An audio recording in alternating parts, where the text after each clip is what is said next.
love Shakespeare. I knew nothing about Shakespeare. Shakespeare intimidated me. But Diary of Shakespeare, the essence of the person Shakespeare, the Shakespeare bookshop. It's not about Shakespeare.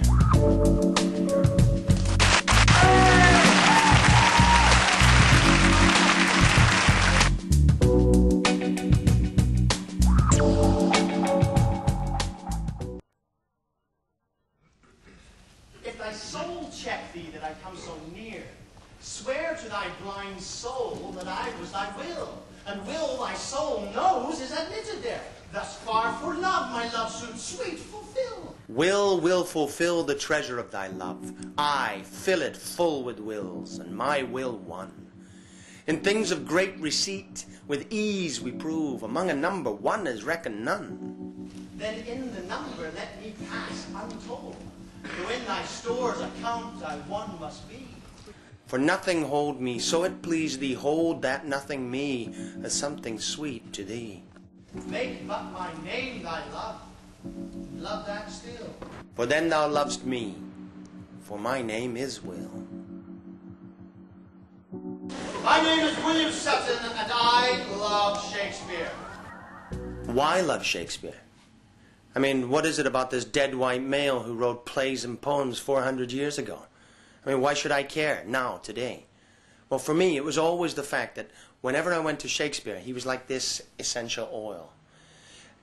In him was the essence of life, the essence of the poetry. I can still feel that valuable quality that he has. And in fact, that's what I keep going back to all the time. Little dabs of Shakespeare. It's not about Shakespeare.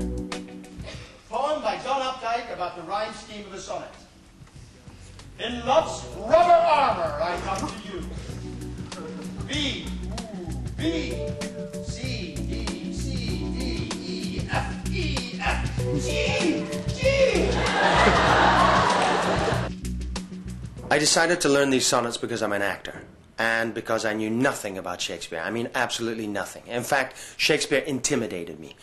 Just like poetic language. Poetic language intimidated me as well.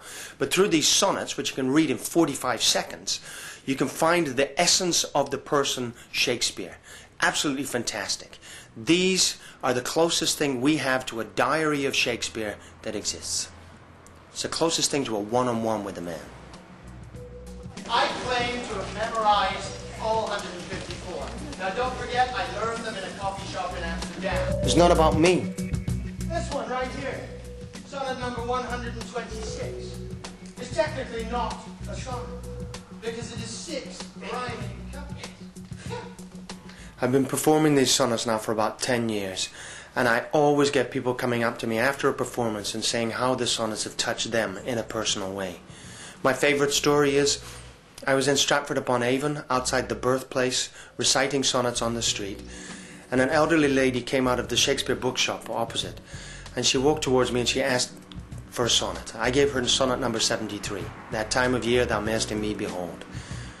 As I recited, she started to cry, and I found it difficult to get through the sonnet, but I finished it, and I asked her what the significance was, and she told me that her husband had died a year before, and that had been his favorite sonnet, and she'd just gone in to buy a book of sonnets so that she could have that particular sonnet.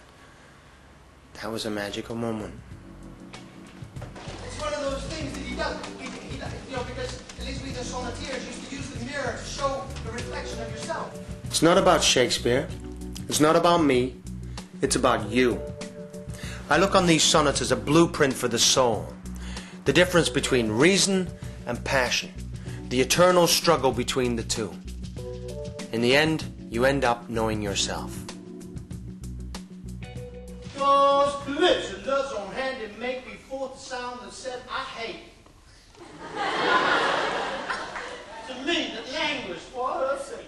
But when she saw my woeful state, straight in her heart did mercy come. Child, in that tongue that ever sweet was used in giving gentle doom and thought it thus a new degree.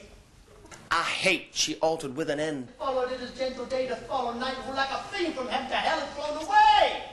I hate from hate away she threw. To save my life, saying, Not you. Thank you very much.